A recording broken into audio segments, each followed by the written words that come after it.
Olá, crianças. How are you boss? Tudo bem?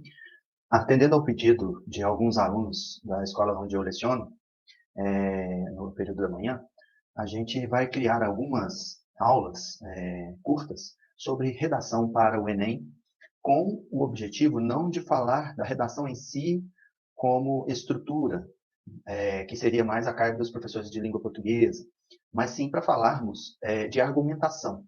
E nessa primeira aula, vamos falar sobre como ler, né, e como entender um texto.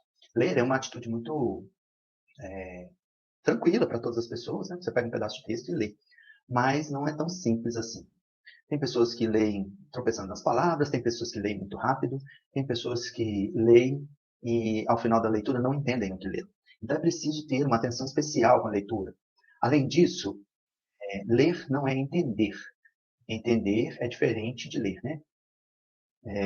Então, quando você vai estar fazendo uma leitura, é preciso ter atenção com esses detalhes. Então, nessa primeira aula, eu vou dar alguns detalhes sobre leitura, sobre como você consegue observar nos textos que você lê a ordem dos argumentos e também como que é a estrutura dos argumentos, para depois você saber fazer isso na prática. Porque primeiro você tem que ver como que isso é feito, né, para depois você fazer na prática. Eu sei que tem muitos dos alunos aí que já fazem redações bonitas, mas alguns sentem dificuldade, por exemplo, de ter um argumento coerente com aquilo que ele está falando, né? Então, primeiro a gente precisa entender essa coerência do texto, como que um argumento está linkado ao outro. E aí eu vou colocar um pequeno texto aqui retirado de um livro e vou falar um pouquinho sobre a leitura, depois eu vou falar mais sobre o entendimento. Primeiro, eu vou tomar esse texto, né, que a gente está tomando aqui por base, e vou apresentá-lo aqui para vocês. E aí eu vou fazer uma leitura rápida do primeiro parágrafo, do primeiro e do segundo parágrafo. Né? Então, o primeiro parágrafo começa em este período e vai até filosofia. Nós estamos pegando um texto que é um subtítulo, que chama Período Sistemático, que está falando dos períodos da filosofia. E aí eu vou ler para você ter uma ideia de como a diferença entre ler e entendimento, leitura e entendimento. Este período tem como principal nome o filósofo Aristóteles de Estagira, discípulo de Platão. Passados quase 4 séculos de filosofia, Aristóteles apresenta uma verdadeira enciclopédia que se propunha a reunir todo o saber produzido e acumulado pelos gregos em todos os ramos do pensamento e da prática, considerando essa totalidade de saberes como sendo a filosofia. Fiquei até cansado, né? Tá vendo que não é simplesmente ler? Então, a leitura, ela tem um conjunto de regras. Eu vou compará-la aqui com o andar numa rua movimentada. Quando você anda numa rua movimentada, quando você vai atravessar essa rua, tem sinais de semáforo. Quando você está andando, que tem muitas pessoas andando, se vier uma na contramão da sua via, né, de onde você está vindo, você tem que se desviar dela, ou então você tem que parar e esperar outra pessoa passar. Então, tem algumas coisas que vão dando sinais de como que você tem que andar. Porque se você sai correndo de uma vez, desembestado, você pode correr o risco de derrubar alguém, derrubar alguma coisa, cair, ou ser atropelado. Algumas coisas dessas podem acontecer. A mesma coisa é a leitura. Imagina que isso que eu acabei de ler foi uma caminhada na rua movimentada. Então, eu esbarrei em algumas coisas, eu corri muito, né? E muitas coisas ficaram sem um entendimento adequado. Então, na leitura também tem a mesma coisa. Letra maiúscula e letra minúscula são sinais. Acentos são sinais, né? Vírgulas são sinais, pontos, aí tem ponto de exclamação, ponto de interrogação, travessões, né? Então, esses são sinalizadores da leitura, para te ajudar nesse processo. Então, ó, vamos ver como que esses sinais me ajudam. Vou ler de novo agora, observando os sinais. Este período tem como principal nome o filósofo Aristóteles de Estagira, discípulo de Platão. Passados quase 4 séculos de filosofia, Aristóteles apresenta uma verdadeira enciclopédia que se propunha a reunir todo o saber produzido e acumulado pelos gregos em todos os ramos do pensamento e da prática, considerando essa totalidade de saberes como sendo a filosofia. Agora já ficou mais fácil, tá vendo? Não atropelei ninguém, não caí na via pública, não esbarrei nenhuma pessoa, ficou bem mais fácil de entender. Quando você pede a leitora do PDF para fazer essa leitura para você, você vai notar que ela também tem essas dificuldades que a gente tem, né? Então, se eu pedir para ela fazer essa leitura, ó, leia em voz alta, te leva a ativar a leitura em voz alta. Este período tem como principal nome o filósofo Aristóteles de Estagira, discípulo de Platão.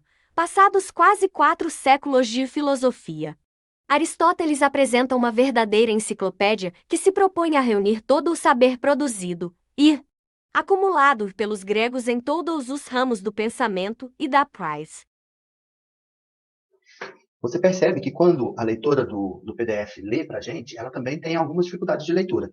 Mas a leitura do PDF, automática, ajuda também você a ler mais rápido. Depois que você cria uma certa técnica, né, de acompanhar a leitura sem se distrair, ajuda bem a focar na leitura. E é bom ouvir outra voz, uma voz não sua, né, lendo o texto, que parece que dá para ter um entendimento um pouco melhor. Mas, quando você não tem como fazer essa leitura, o local que você está fazendo não dá para fazer essa leitura, é preferível que você faça a leitura de modo mais calmo, ou então que você faça a leitura em voz alta. Às vezes você vai ler a primeira vez e não vai entender. Então, é preciso voltar naquele período que você acabou de ler e que não entendeu para entendê-lo melhor. Agora, eu vou dar algumas dicas para o entendimento do texto. O que é o entendimento do texto? Após a leitura, você entendeu o que a pessoa que escreveu queria dizer. E isso é super importante para a redação do Enem. A pessoa que vai ler o seu texto, ela precisa entender o que você quer dizer com ele. Então, você tem que saber escrever da forma como as pessoas possam entender. E aí existem algumas regrinhas para escrever que ajudam a fazer as pessoas entenderem com maior facilidade. Essas regrinhas é o que eu vou dizer agora.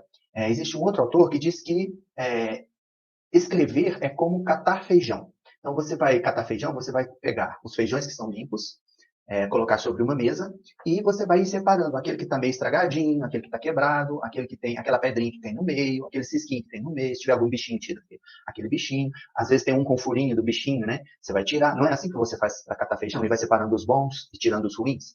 Assim também, tem muita coisa no texto que é acessória, que você não precisa dela para entender o texto como um todo. E às vezes você não tem tempo para ler muita coisa. Então, ou às vezes precisa ler um texto de modo muito rápido, né, para entregar um trabalho no dia seguinte. Então, você vai precisar dessa técnica para aprender a ler. A regra é o seguinte: você já deve ter aprendido nas aulas de redação com o professor de português, que a redação tem que ter princípio, meio e fim, ou introdução, desenvolvimento e conclusão. Da mesma forma, todo parágrafo tem isso, né? Um parágrafo ele tem a introdução, o desenvolvimento e a conclusão.